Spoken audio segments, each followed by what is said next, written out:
واجب الاحترام بزرگوں دوستوں، السلام علیکم ورحمۃ اللہ تعالی وبرکاتہ۔ الحمد للہ رب العالمین، والصلاة والسلام علی اشرف الانبیاء والمرسلین وعلى آلہ واصحابہ اجمعین، اما بعد فاعوذ باللہ من الشیطان الرجیم، بسم اللہ الرحمن الرحیم۔ سبحان الذی اسری بعبدہ لیلا من المسجد الحرام إلى المسجد الأقصى الذي باركنا حوله لنريه من آياتنا إنه هو السميع البصير۔ صدق الله مولانا العظيم وصدق رسوله النبي الأمين الكريم، ونحن على ذلك لمن الشاهدين والشاكرين، والحمد لله رب العالمین۔ آئیے حضرات، سب سے پہلے آقا نامدار، مدینے کے تاجدار، دونوں عالم کے مالک و مختار حضور احمد مجتبیٰ جناب محمد مصطفیٰ صلی اللہ تعالیٰ علیہ وسلم کی بارگاہ بے کس پناہ میں درود پاک کا ہدیہ پیش کیجیے، پڑھی بآواز بلند۔ صلی اللہ علیہ یا رسول اللہ وسلم علیہ حبیب اللہ، صلی اللہ علیہ یا رسول اللہ وسلم علیکہ یا حبیب، غمزدان دل فلن خدا بوزین، شاد مولا کرن خدا بوزین، صلی اللہ علیکہ یا رسول اللہ وسلم حبیب اللہ، بے کسن آجزن تمسکینان، داغ جگر کے بلن خدا بوز، صلی اللہ علیکہ یا رسول اللہ وسلم،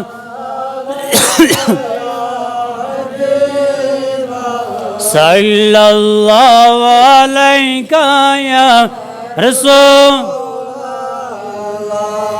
وسلم علیکہ یا حبیب، قرمالنت بے عیال داران، سوری ساما بنن خدا بوز، صلی اللہ علیکہ یا رسول اللہ وسلم علیکہ یا حبیب، عزی جابت بنن گناہگاران، مغفرت از بنن خدا بوز، صلی اللہ علیکہ یا رسول اللہ وسلم علیکہ حبیب اللہ، میم ہائی میم دالی مس چھمناو، سوی وصالت کرن خدا بود، صلی اللہ علیہ یا رسول اللہ وسلام علیکہ حبیب صلی اللہ علیکہ یا رسول اللہ وسلام علیکہ وبارک وسلم صلی علیہ الصلاۃ والسلام علیکہ یا رسول اللہ الصلاۃ والسلام علیکہ یا حبیب اللہ الصلاۃ والسلام علیکہ یا نبی اللہ وعلی آلک واصحابک سیدی یا رسول اللہ صلی اللہ تعالی علیہ وسلم۔ نعت پاک کے چند اشعار سماعت فرمائیں۔ آسرا میرے دل کا لا الہ الا اللہ، آسرا میرے دل کا لا الہ الا اللہ، آواز سے پڑھو، آسرا میرے دل کا لا الہ الا اللہ، عرش پہ لکھا دیکھا لا الہ الا اللہ، عرش پہ لکھا دیکھا لا الہ، کتنی میٹھی باتیں تھی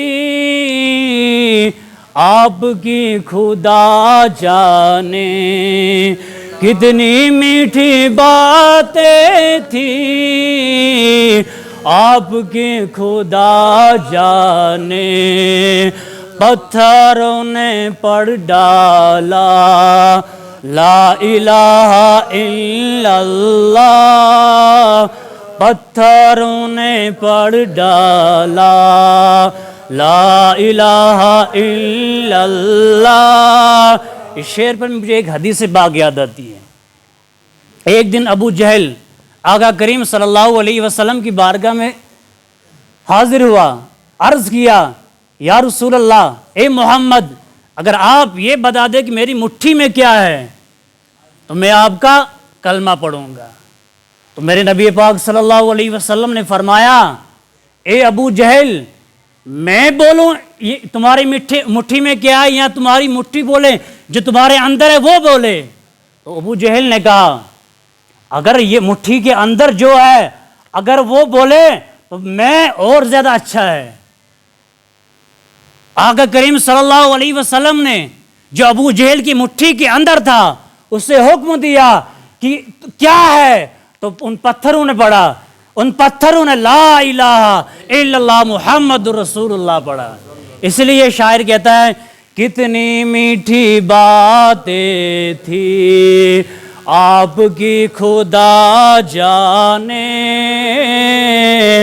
پتھروں نے پڑھ ڈالا لا الہ الا اللہ، کائنات عالم میں، کائنات عالم میں جب بھی تولا جائے گا، کائنات عالم میں جب بھی تولا جائے گا، سب سے باری نکلے گا، آواز سے پڑھو، سب سے باری نکلے گا لا الہ الا اللہ، سب سے باری نکلے گا لا الہ الا اللہ، آسرا میرے دل کا لا الہ الا اللہ، کائنات عالم میں جب بھی تولا جائے گا، سب سے باری نکلے گا لا الہ الا اللہ، سب سے باری نکلے گا لا الہ الا اللہ، اس کے متعلق، اس شعر کے متعلق میرے ذہن میں ایک حدیث آتی ہے۔ حضرت نوح علیہ السلام کا جب وصال کا وقت قریب آیا تو انہوں نے اپنے بیٹوں کو نصیحت کی، 4 باتوں کی نصیحت کی۔ ان میں سے ایک یہ بھی نصیحت تھی کہ اے میرے بیٹو، کائنات میں جو بھی زمین آسمان جو بھی ہے ایک طرف رکھ دیا جائے اور ایک طرف لا الہ الا اللہ رکھ دیا جائے، قسم اللہ کی لا الہ الا اللہ سب سے باہر ہی نکلے گا۔ اس لیے شاعر نے کہا سب سے باری نکلے گا لا الہ الا اللہ، سب سے باری نکلے گا لا الہ الا اللہ۔ دشمنوں نے ڈالی ہے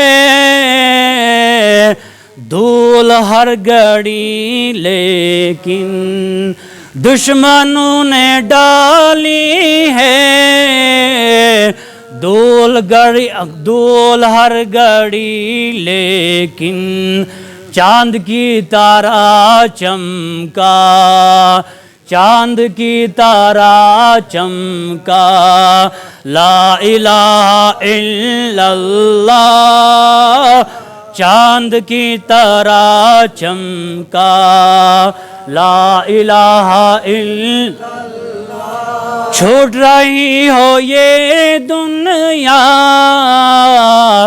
رو رہے ہو گھر والے، چھوٹ رہی ہو یہ دنیا، رو رہے ہو گھر والے، میرے لب پہ ہو میرے مولا۔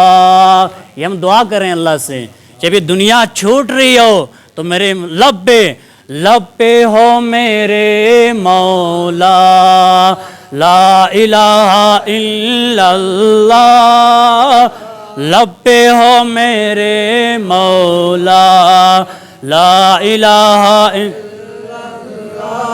چاہے دم نکل جائے یہ بلال کہتے تھے، چاہے دم نکل جائے یہ بلال کہتے تھے، میرے منہ سے نکلے گا، میرے منہ سے نکلے گا لا الہ الا اللہ۔ حضرت بلال ان کے بارے میں آتا ہے جب یہ ایمان لے کے آئے، یہ پہلے غلام تھے، تو ان کا جو مالک تھا وہ انہیں بہت تنگ کرتا تھا، گھسیٹتا تھا، عرب کی صحراؤں میں عرب کی گرب ریت پر گھسیٹتا تھا اور کہتا تھا اے بلال لا الہ الا اللہ مت کہو، لیکن حضرت بلال رضی اللہ تعالیٰ عنہ کو بڑا تنگ کیا، بلال نے صبر کیا اور ہمیشہ لا الہ الا اللہ کے صدا دیتے رہے۔ اس لیے شاعر کہتا ہے چاہے دم نکل جائے یہ بلال کہتے تھے، میرے منہ سے نکلے گا لا الہ الا اللہ، آسرا میرے دل کا لا الہ الا اللہ، عرش پہ لکھا دیکھا لا الہ الا اللہ۔ حضرات محترم، خطبہ مسنونہ کے بعد میں نے جس آیت کریمہ کی تلاوت کی، رب تبارک و تعالی سورہ بنی اسرائیل 15ویں پارے کی شروع میں ارشاد فرماتا ہے سبحان الذی اسری بعبدہ لیلا من المسجد الحرام الی المسجد الاقصی الذی بارکنا حولہ لنریہ من آیاتنا انہ هو السمیع البصیر۔ آپ کو پتا ہے یہ رجب کا مہینہ ہے اور اس کی 27ویں شب کو میرے آقا کریم صلی اللہ علیہ وسلم معراج پر گئے۔ پہلے ہم دیکھتے ہیں قرآن میں معراج کا ذکر کہاں ہے، تو قرآن کہتا ہے سبحان الذی، غور سے سننا، سبحان الذی اسرا، پاک ہے وہ ذات، اسرا بعبدہ جو لے گیا اپنے بندے کو، مسجد حرام سے مسجد اقصی تک، بارکنا حولہ، جس کے ارد گرد، جس کے آس پاس ہم نے برکت رکھ دی، من آیاتنا، اور نشانی، ایک عظیم نشانی ہے، انہ هو السمیع البصیر، بے شک رب تبارک و تعالی سننے والا اور دیکھنے والا ہے۔ سب سے پہلے رب نے کہا سبحان الذی، سب سے پہلے اپنی پاکی بیان کی کہ پاک ہے اللہ۔ مطلب کیا ہے؟ اللہ تبارک و تعالی ہر چیز سے پاک ہے۔ اللہ تبارک و تعالی کی کوئی اولاد نہیں ہے، اللہ تبارک و تعالی کا کوئی باپ نہیں ہے، اللہ تبارک و تعالی کا کوئی بیٹا نہیں ہے، اللہ تبارک و تعالی کے علاوہ ہم کسی کی عبادت نہیں کر سکتے۔ سب سے پہلے پاکی بیان کی، اس کے بعد فرمایا جو اپنے خاص بندے کو، بہت حضرت آدم علیہ السلام سے لے کر حضرت عیسیٰ تک بہت نبی اور رسول آئے، لیکن تمام نے حضور اللہ تبارک و تعالیٰ کو نہیں دیکھا، اللہ تبارک و تعالیٰ سے ملاقات نہیں کی۔ لیکن جب محبوب کی باری آئی تو اللہ تبارک و تعالیٰ نے جبریل سے کہا، اے جبریل جاؤ میرے محمد کو آج میرے پاس لے کر آؤ۔ یہ آپ نے حدیث پڑھی ہوگی، سنی ہوگی، جب موسیٰ علیہ السلام نے رب تبارک و تعالیٰ سے عرض کیا، یا رب تبارک و تعالیٰ میں تجھے دیکھنا چاہتا ہوں، اے اللہ میں تجھ سے باتیں تو کرتا ہوں، کیونکہ موسیٰ کلیم اللہ تھے۔ کلیم اللہ کا مطلب ہوتا ہے اللہ سے کلام کرنے والا، موسیٰ کلیم اللہ تھا۔ موسیٰ نے کہا یا اللہ میں تجھے دیکھنا چاہتا ہوں، تو رب تبارک و تعالیٰ کی طرف سے جواب ہوا، لن ترانی، اے موسیٰ تو مجھے ہرگز نہیں دیکھ سکتا۔ لیکن موسیٰ علیہ السلام نے بار بار کہا، اے اللہ میں تجھے دیکھنا چاہتا ہوں، تو اللہ تبارک و تعالی نے کہا، اے موسیٰ ٹھیک ہے، اگر تو مجھے دیکھنا چاہے، اگر تو مجھے دیکھنا چاہتا ہے ٹھیک ہے، پہلے 40 دن کے روزے رکھو، 40 دن روزے رکھنے کے بعد میرے پاس، اور جو کوہ طور پر جو بستیاں ہیں ان بستیوں کو خالی کرو، اس کے بعد مجھے دیکھنے آنا۔ تو موسیٰ علیہ السلام نے پہلے 40 دن روزے رکھے، اس کے بعد کوہ طور پر گئے، تمام جتنی بستیاں تھی کوہ طور پر جتنے لوگ آباد تھے انہیں وہاں سے خالی کر دیا اور دیکھنے چلے گئے۔ جب 40 دن پورے ہو گئے، موسیٰ علیہ السلام کوہ طور پر پہنچ گئے اور رب تبارک و تعالیٰ سے عرض کیا، اے اللہ آج میں تجھے دیکھنا چاہتا ہوں، تو اللہ تبارک و تعالیٰ کی ایک نور کی تجلی کوہ طور پر بڑی تاریخ میں آتا ہے۔ جب موسیٰ کوہ طور پر رب تبارک و تعالیٰ کی ایک نور کی تجلی پڑی تو موسیٰ علیہ السلام بے ہوش ہو کر گر گئے۔ اور تاریخ میں آتا ہے پہاڑ جل کر راکھ ہو گیا، آج بھی کوہ طور کا پہاڑ کالا ہے۔ لیکن ادھر کیا ہو رہا ہے؟ ادھر موسیٰ سے اللہ نے کیا کہا، اے موسیٰ تو نہیں دیکھ سکتا، لیکن جب محبوب کی باری آئے، جب محبوب مصطفیٰ کی باری آئے، جب ہمارے محبوب صلی اللہ علیہ وسلم کی باری آئے تو اللہ کے حبیب یعنی محمد رسول اللہ صلی اللہ علیہ وسلم نے رب تبارک و تعالیٰ سے یہ نہیں کہا یا اللہ میں تجھے دیکھنا چاہتا ہوں، بلکہ اللہ کے حبیب مصطفیٰ جان کریم صلی اللہ علیہ وسلم آرام فرما رہے تو اللہ نے جبریل کو بھیجا، اے جبریل جاؤ میرے محبوب کو آج میرے پاس لے کر آؤ۔ مسجد شریف کے لیے چندہ ہو رہا ہے، دل کھول کر چندہ کیونکہ اللہ تعالیٰ قرآن مقدس میں فرماتا ہے من یقرض اللہ قرضا حسنا فیضاعفہ اضعافا کثیرا۔ اللہ تعالیٰ قرآن مقدس میں فرماتا ہے من یقرض اللہ قرضا حسنا، تم مجھے قرض حسنا دو، آگے فرماتا ہے فیضاعفہ لہ اضعافا کثیرا، تم مجھے تھوڑا سے دو گے میں تمہیں اضافہ کر کے دوں گا۔ اس لیے مسجد میں، ان مسجدوں میں دل کھول کر دیا کرو، ان مدارس میں دل کھول کر دیا کرو۔ ایک حدیث پاک میرے ذہن میں آتی ہے کہ جب قیامت آئے گی تو اللہ تبارک و تعالی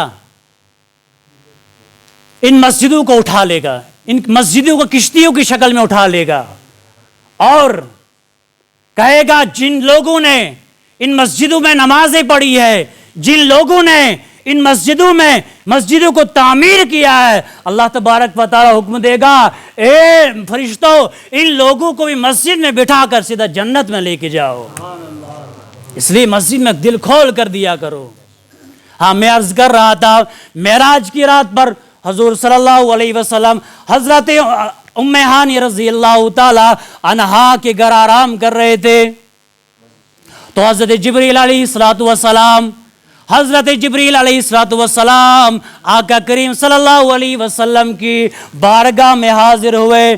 جب گھر کے باہر پہنچے دیکھا دروازہ بند ہے، تو حدیث پاک میں آتا ہے جبریل علیہ السلام نے دروازہ نہیں کھٹکھٹایا بلکہ چھت کو توڑ کر چھت سے اندر گئے۔ جب اندر گئے دیکھا کہ کریم صلی اللہ علیہ وسلم آرام فرما رہے ہیں۔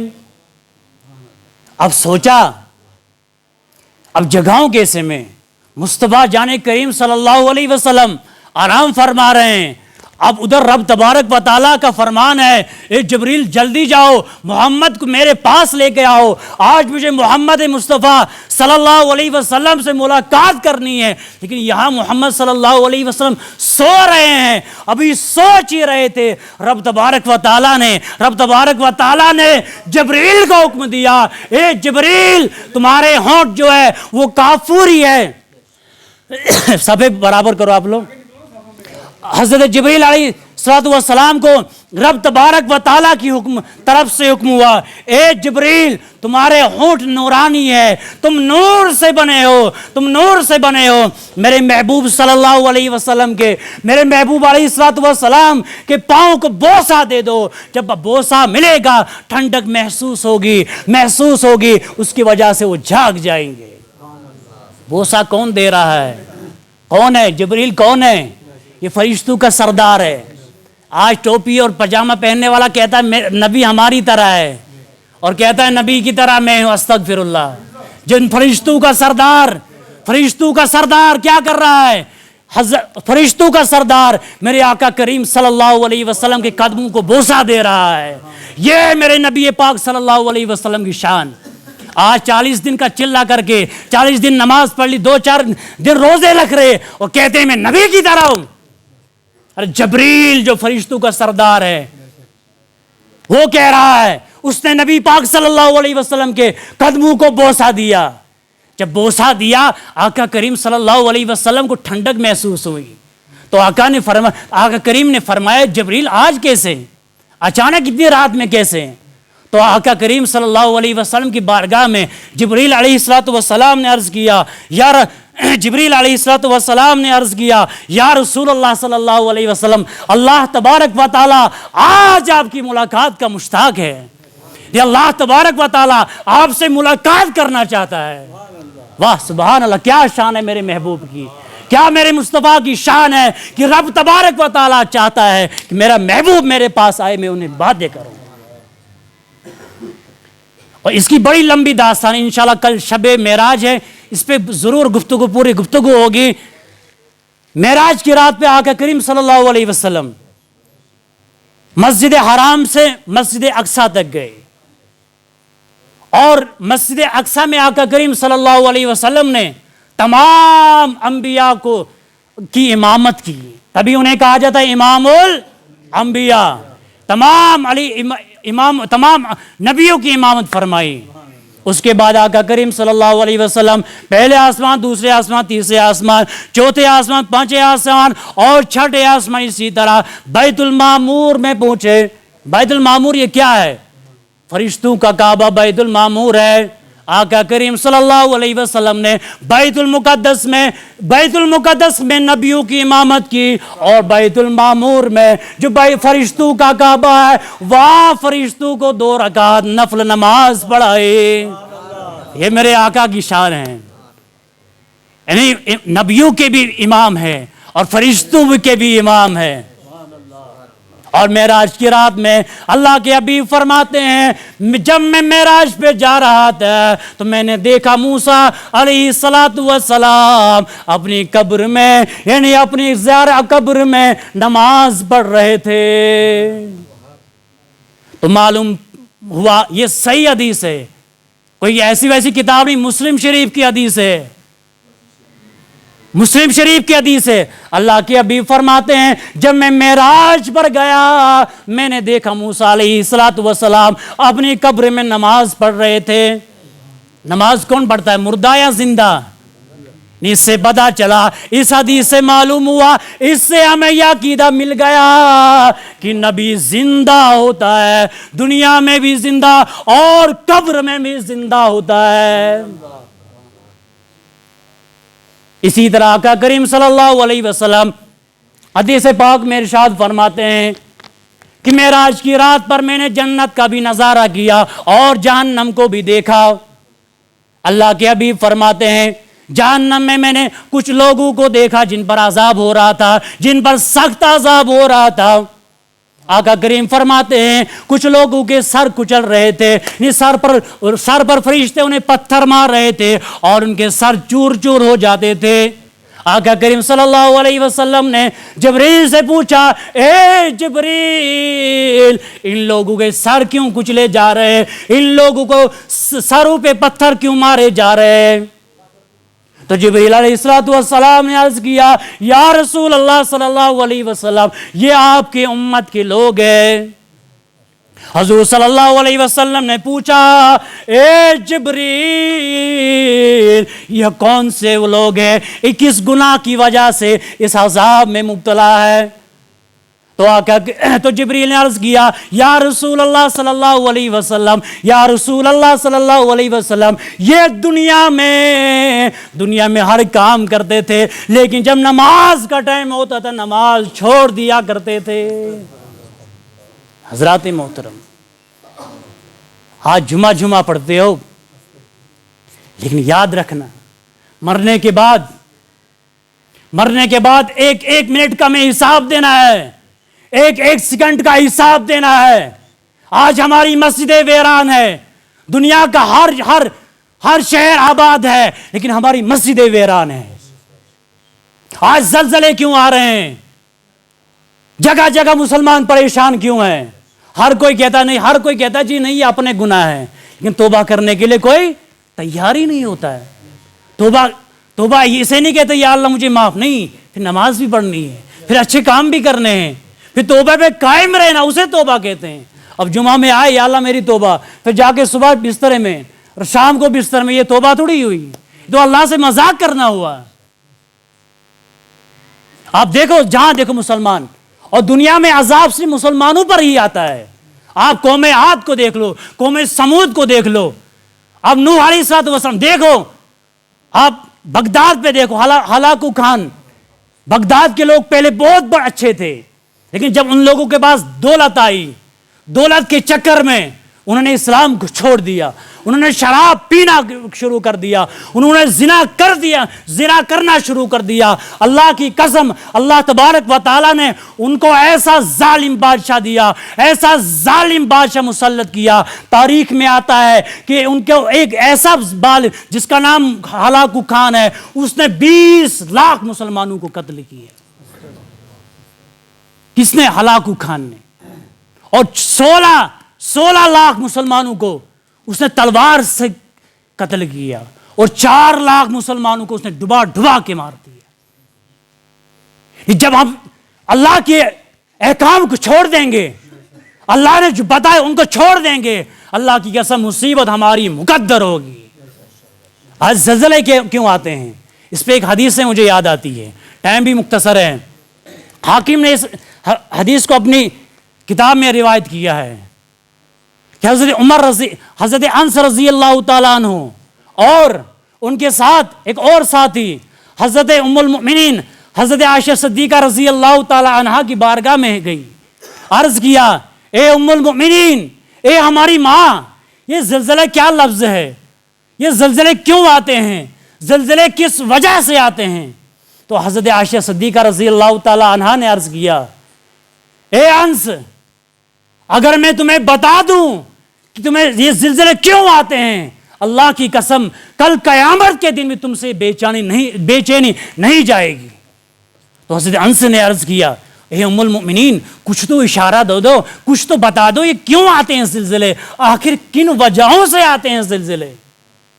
تو ام المؤمنین نے حضرت عائشہ صدیقہ رضی اللہ تعالی عنہا نے فرمایا، اے انس، جب مسلمان، جب ایمان والا، جب لوگ زنا حلال سمجھ کر کرے، جب لوگ زنا حلال سمجھ کر کریں، تو اللہ تبارک و تعالی زمین کو حکم دیتا ہے، اے زمین تو ہل جا، اور جب ہل جاتی ہے تو وہ اپنے اندر تمام لوگوں کو سما لیتی ہے۔ آج زنا کو حلال سمجھ رہے ہیں، یہ ابھی 14 فروری گزرا ہے، اس میں کیا بدکاری ہوتی ہے؟ انگریزوں کا رائج کیا ہوا ہے کہ آج مسلمان سب سے زیادہ اس میں ہیں۔ لڑکے لڑکیاں آپس میں مل رہی ہے، ملنا، ٹچ کرنا یہ ہاتھ کا زنا ہے، بات کرنا، اگر کوئی بات کر رہا ہے یہ زبان کا زنا ہے، اگر کوئی سن رہا ہے یہ کانوں کا زنا ہے، اگر کوئی غلط نگاہ سے دیکھ رہا ہے یہ آنکھوں کا زنا ہے۔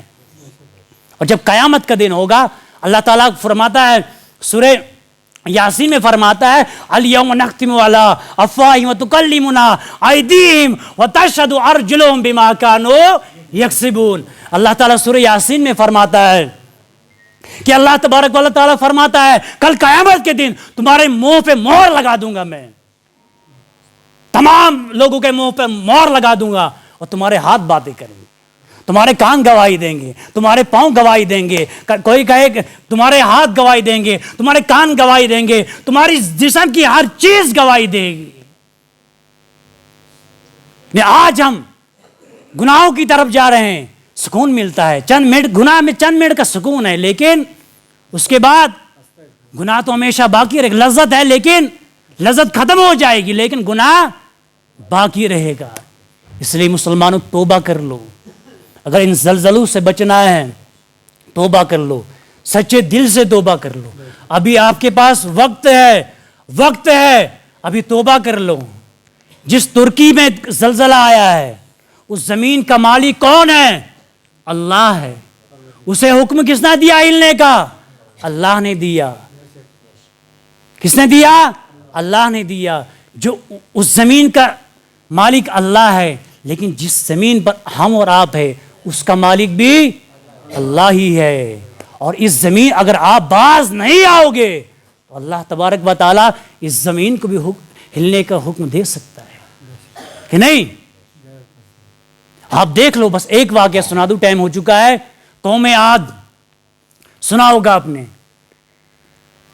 اللہ تبارک و تعالیٰ نے حضرت ہود علیہ السلام کو بھیجا، کہا جاؤ اپنی قوم کو سمجھاؤ، اپنی قوم سے کہہ دو کہ گناہ سے باز آ جائے، گناہ چھوڑ دے، چوری کرنا چھوڑ دے، زنا کرنا چھوڑ دے، لیکن وہ باز نہیں آئے۔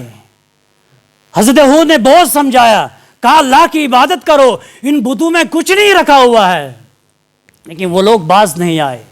حضرت ہود سمجھاتے گئے، اور ایک دن انہوں نے بالکل مانا ہی نہیں، حضرت ہود کو طرح طرح سے پریشان کرنے لگے، تو اللہ تبارک و تعالیٰ نے ان پر ایسا عذاب لایا کہ ان کا نشان ہی ختم ہو گیا۔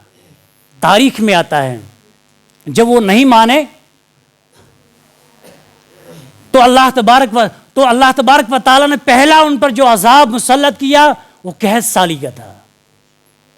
یہ بارش نہیں ہوئی، ظاہر سی بات ہے جب بارش نہیں ہوگی تو زمین سے کچھ اگے گا نہیں، اگنا بند ہو گیا۔ اس کے بعد ان کے پاس اناج ختم ہو گیا، اناج ختم ہونے کے بعد ان کے پاس جانور تھے، جانور کو بھی کھا گئے، جانور کھانے کے بعد انہوں نے کتے، بلے، چوہے تمام چیزوں کو کھا لیا۔ جب سب کچھ کھا لیا اب سوچا اب کیا کریں، اب کھانے کے لیے کچھ بچا نہیں، تو انہوں نے ایک مشورہ کیا کہ چلو اب رب تبارک و تعالیٰ سے دعا کرتے ہیں۔ انہوں نے کچھ قافلہ بھیجا اور بیت المقدس میں جا کر کچھ لوگوں نے دعا کی اور وہاں 3 بادل آئے. پہلا سفید تھا, دوسرا لال تھا اور تیسرا کالا بادل تھا. اور غیب سے آواز آئی, تمہیں سفید سے بارش چاہے, سفید والا چاہے, لال والا چاہے یا کالا والا چاہے. تو لوگوں نے کہا سفید والا خالی ہوتا ہے, لال والے میں صرف ہوا ہوتی ہے, اور جو کالا والا ہے اس میں پانی ہوتا ہے. تو لوگوں نے کہا کالا والا بادل ہمیں چاہے. یہ اللہ کا عذاب تھا. جب انہوں نے کالا والا بادل کہا کہ ہمیں کالا والا بادل چاہے, تو بادل سے آواز آئی, اے لوگو, تم کہتے تھے نا کہ ہم سے طاقتور کون ہے, اور وہ بڑے طاقتور تھے. جو قوم عاد کی جو قوم تھی 60 ہاتھ کے وہ لمبے تھے, وہ کبھی بیمار نہیں ہوئے تھے, کبھی میں سر میں درد تک ان کے نہیں ہوتا تھا. وہ کہتے تھے کہ ہم سے طاقتور کوئی نہیں ہے. جب بادل آیا تو کہا اے لوگو, آج تم سے زیادہ طاقتور میں ہوں. جب بادل آیا, تاریخ میں آتا ہے 7 دن تک ایسی ہوا چلی, وہ 60 گز کے لوگ ایک دوسرے سے ٹکرا کر ختم ہو گئے, اور ان کا نام و نشان اس جہاں سے مٹ گیا. نہیں, اللہ کی جب نافرمانی کرو, ضرورت تھوڑی اللہ کی, جب نافرمانی اللہ تبارک و تعالیٰ اس قوم کو نکال کے کسی اور کو بھی لا سکتا ہے. اس لیے مسلمانوں توبہ کرو, نمازی پڑھا کرو, اچھے کام کیا کرو, اسی میں ہماری بلائی ہے. خالی دنیا مت کرو, دنیا بھی ضروری ہے, دنیا کے ساتھ آخرت کے لیے بھی ہمیں سوچنا ضروری ہے. آپ تمام سے میری گزارش ہے, کل شب معراج ہے اور اس میں حضرت علامہ مولانا سرفراز صاحب آ رہے ہیں. آپ تمامی حضرات آئے, اور پوری انشاءاللہ رات کو پروگرام ہوگا, ذکر بھی ہوگا, عبادات ہوگی. اللہ کے حبیب صلی اللہ علیہ وسلم کا ارشاد ہے, جو شب معراج میں 2 رکعت نفل نماز پڑھتا ہے, اللہ تبارک و تعالیٰ اس کے 100 سال کے گناہوں کو معاف فرما دیتا ہے. 100 سال کی عبادت کا ثواب اسے ملتا ہے. اس رات میں آئے, اللہ تبارک و تعالیٰ سے توبہ کریں, توبہ کر لیں. ابھی توبہ کا دروازہ کھلا ہوا ہے, ابھی بند نہیں ہوا. جس دن بند ہوگا, جس دن ہماری آنکھ بند ہوگی, اس ٹائم پھر توبہ کا موقع نہیں مل سکتا ہے. اس لیے مسلمانوں, تمام پڑھے لکھے ہوئے ہو, سب کو پتا ہے کہ اللہ نے احکام بتائے ہوئے, لیکن عمل نہیں کرتے. عمل ہمارا زیرو اس لیے بتا رہا ہوں کہ جامع مسجد ہے اور نمازی صبح ہوتے ہیں 10 یا 12. کیا اتنے لوگ اور ظہر میں نہیں آ سکتے, جمعہ کے علاوہ نہیں آ سکتے؟ آ سکتے ہیں, لیکن فکر نہیں, اہمیت نہیں ہے. جس چیز کی اہمیت ہوتی ہے وہ کتنا بھی مشقت ہو, انسان پورا کر ہی دیتا ہے. مثال کے طور پر ہمارا کوئی رشتہ دار مر جائے, جانا چاہے جنازے میں, ہم کہیں بھی پہنچ جاتے ہیں. اگر شادی کی دعوت ہمیں چمسر ٹاپ پہ بھی ہو, وہاں بھی ہم پہنچ جائیں گے. کیوں؟ اہمیت ہے نا ہمیں. نماز کی ہمیں اہمیت نہیں ہے. نماز کی اہمیت کی اللہ کی قسم, اللہ جب راضی ہے دنیا تمہارے قدموں میں ہے, اور آخرت میں بھی مزہ ہی مزہ ہے. اگر اللہ ناراض ہے دنیا میں بھی رسوائی ہوگی اور آخرت میں بھی سزا ہی سزا ہوگی. اللہ تبارک و تعالیٰ سے دعا ہے, اللہ تبارک و تعالیٰ میں حق کہنے, حق سننے, حق پر عمل کرنے کی توفیق فرمائے. اللہ تبارک و تعالیٰ ہماری تمام گناہوں کو معاف فرمائے.